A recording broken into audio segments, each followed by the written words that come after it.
that brings us to our next question. So, is trauma a learned behavior or a personal struggle? And what are we unintentionally passing down?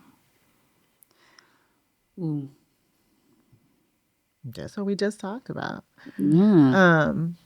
I think it's both. You experience trauma, but a lot of times I think our elders pass on the aftershocks, if you will, of their trauma.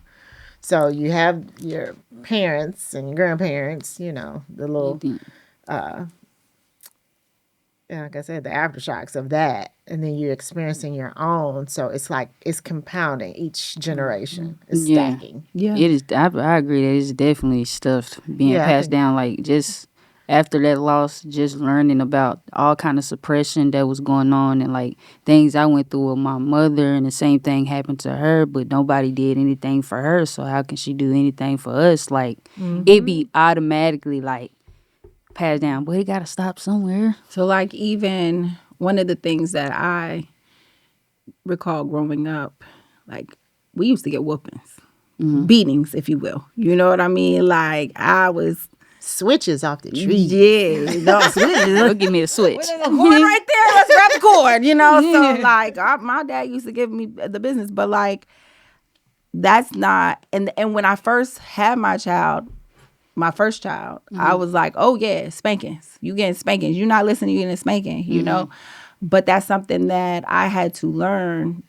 That has been something that was traumatically passed down because that's how we were taught to, parent our kids. But as I grew in my parenting, I learned like, okay, we can have a conversation. We could talk things through. I don't have to use my hands. I could use my words to be able to do that. So like those are things that I think were unintentionally passed down because or even how we raise our voice, at our kids. Like I noticed that black parents will grab up their kids anywhere. Like, come here now. Like, get here right now. Right. Where I see some other cultures, they kind of, let their kids go fancy free, Now, that gentle parenting. I'm not saying I was running around beating my children, and I'm sure they can confirm that. So you however believe in this however comma, that gentle parenting, you got to know your kid, and You do. you got to know your kid. So I know had two daughters, raised in the same household, same parents, all the things. Yep. These are completely different children. Very true. So what worked on my oldest, it does not work on the youngest. It just doesn't. Yep. But that gentle parenting, that don't work on neither one of them. They don't even hear me until I start cussing and acting a fool. Then they looking at each other, what's wrong with her? I think my oldest asked me, and I was quiet. I wasn't even saying anything. Yeah. She asked me over the holidays, have you ever been tested? And I was like, what? My daughter definitely asked me the same thing. I ain't gonna lie. No, I'm tired of hearing you talk. Like, be quiet. So I think, you do have to learn what works. Yeah. Beating is not, a whooping is not always going to work, right? Because after a while, they're going to kind of get numb to that. Correct. But seeing why are you behaving in this manner? Like, why did I say go left and you went right? What was the purpose What of was that? the purpose? That's my middle child. Like my middle daughter, she always. So it's funny that you say that. Like my oldest, okay, again, wasn't the best parent. My first time around, I learned. I was. Would a good you parent. agree both of your kids got different parents? Oh, got different all moms? three. I have three girls, and got all a different three of mom? them have a totally different experience with who I am because I had different seasons in my life. I was in I different never phases. thought somebody said that. And I never Yeah. thought. I'm like, man, Chanel has a different mother. Correct. Than Adriana Yes. has. And I'm more mature. Like I learned me. I was I was 21 when I had my oldest daughter rather. I was 30 when I had my youngest. So those are two different I was two different places in my life, And my middle daughter, it seems like with my oldest, I could just I'd spank her. Bop, bop, bop, bop. My middle daughter, you're not gonna spank me. But if I look at her and I'm like, you've disappointed me. What you just did, I just don't understand why. Oh, she's like, tears. She's like, oh, let me figure this out. It's completely different. My youngest though, my youngest daughter, I've never ever ever had to like. I don't even have to like raise my voice at her. But if I tell her to do something and she don't do it, so funny story. Her friend said, "Oh, you get spanking, Sean. You have to get whooped because you never get in trouble in school." She said, "Oh no, my mom's never beat me." She said, "You've never gotten a spanking?" No. She said, "But my mom will take the cord off my computer though." And I so disconnect the Wi-Fi myself. I changed the code. Oh wow! will I?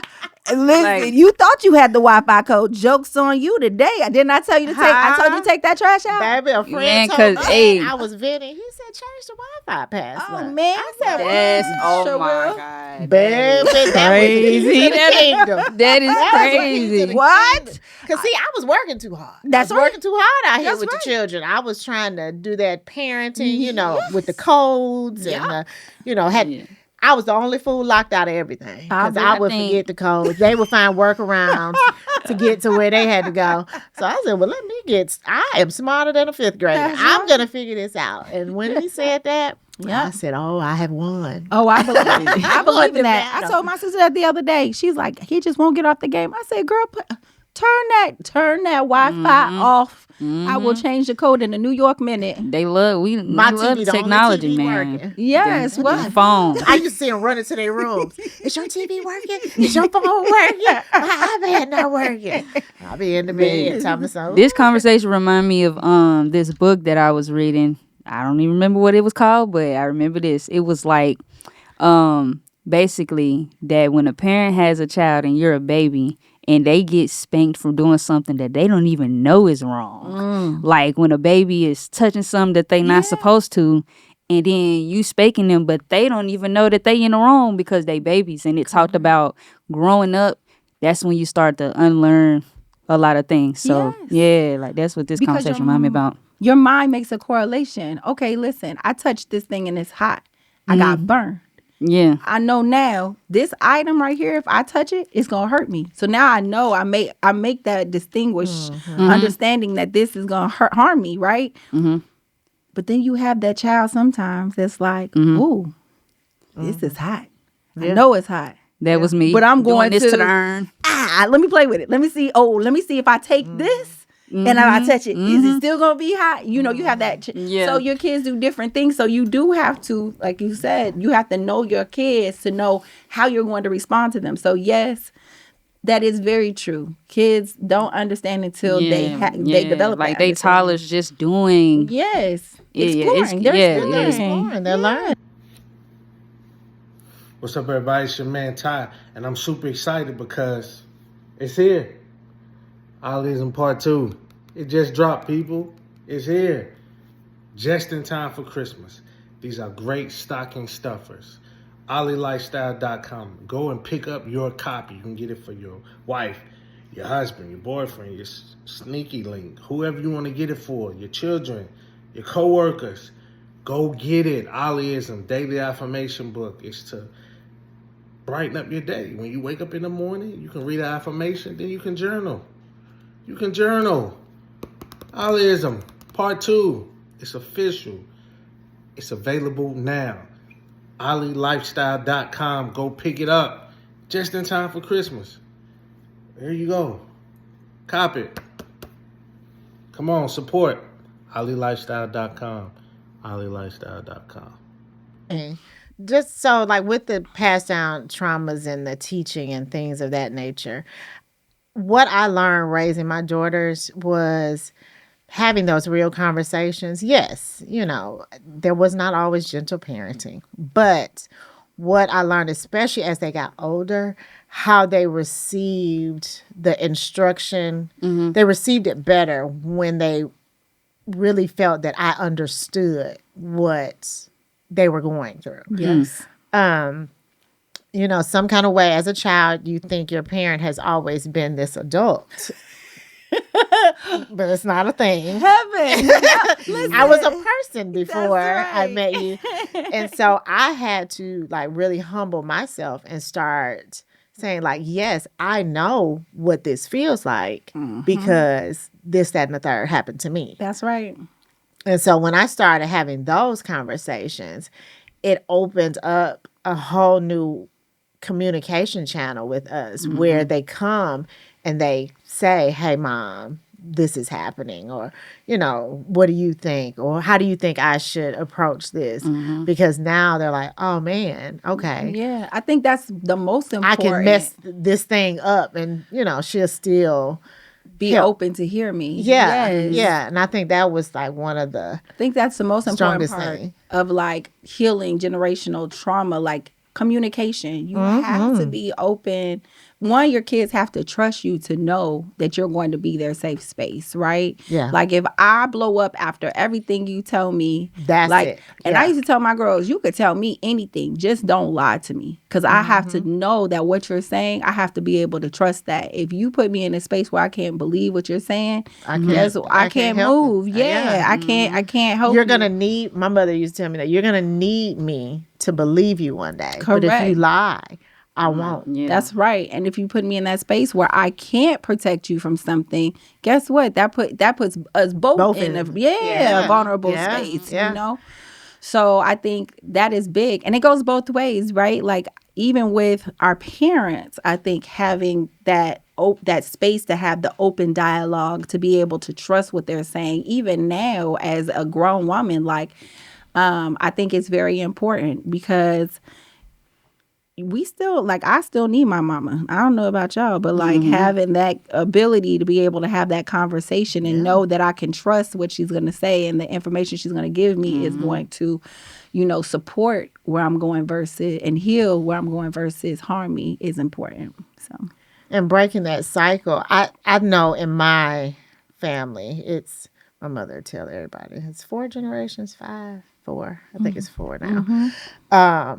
But I can see my mom learning new things watching me parent her grandchildren. absolutely. I can also see her learning new things watching me set boundaries, which is teaching her to set boundaries. That's right. For herself. So I think that, going back to the question about how you break it, I think that's it. Yes. Each generation kind of teaching previous, but the previous generations, we have to be open to Here. hear Yes. that just because I've been doing it this way, just because it was taught to me this way, doesn't mean it's the best way. Yes. Even 24-year-old Yes. Kimai has taught me different things, because she got me so together with her Fix My Crown song. When I heard it the first time, I was like, what?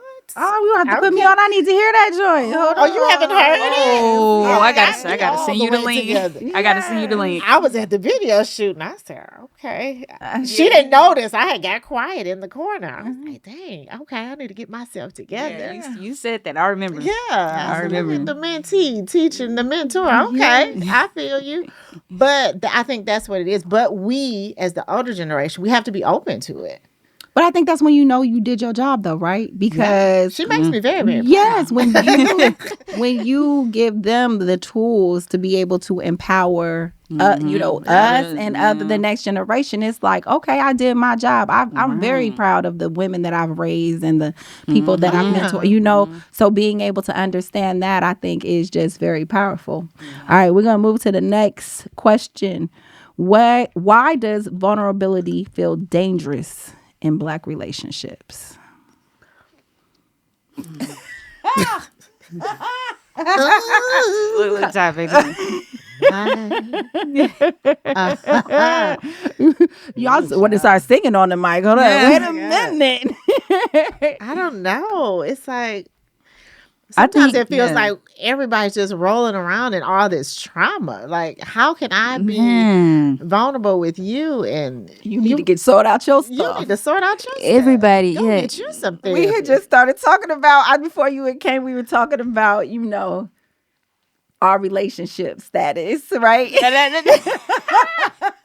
And just talking about, why we end up cutting people off. And it's like, I've been vulnerable with you. I've shown you my scars and you've shown me yours, but now you using it as a weapon That's against in that me. man. That's what I'm saying. It's Now that's real right there.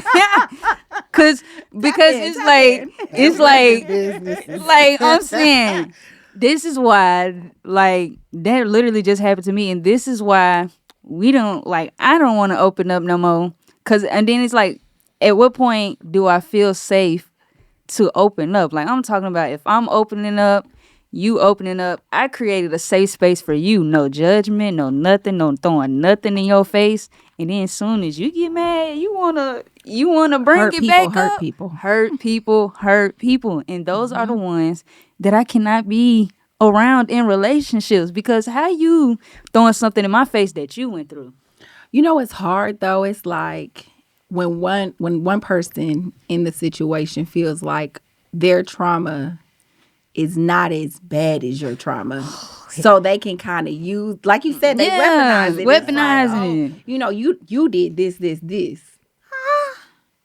But you did the same thing, just But a you- different That way. comparison You know, thing, that really it's said, that like, sends me. yes. I'm addressing something that you did. Correct. Well, you did the same thing. Yeah. And those, Like, what that's are we like, can we talking have a about? conversation? Like, can we have a conversation about what you did without you throwing it back onto like Can we that just- is crazy. Let's address right here. Yeah, let's stay on topic. Let's stay on topic. It is crazy, but I feel like, man, just being vulnerable it's real hard out here. It's real hard out here. But And at like what I said, point? I think it's because it's not enough of us taking the time to heal. So it's not saying all of us. No. Uh-huh. I think it's an But- ego too, though. Ego. Yeah, It's just a pride. whole like a whole pot, a stew pot full of trauma. We're all floating through there. And, you know, some of us are realizing, okay, you know, some of this stuff I need to take the time and work on and things of that nature. But if you're dealing with someone who does not, who hasn't got to that point, if they ever Oh my will, God, yeah. you know, it's hard to be vulnerable with that type And, of they'll individual. swear like they working on it. Like they'll talk a good game, and then I'm sitting here thinking, okay, she mature, she talking a good. Don't even be that when it get down to tension and how they deal with conflict. Words on Yeah. They Miss ain't me with heard it. nothing. So I think that's what, from my, you know, and it's just The morning after.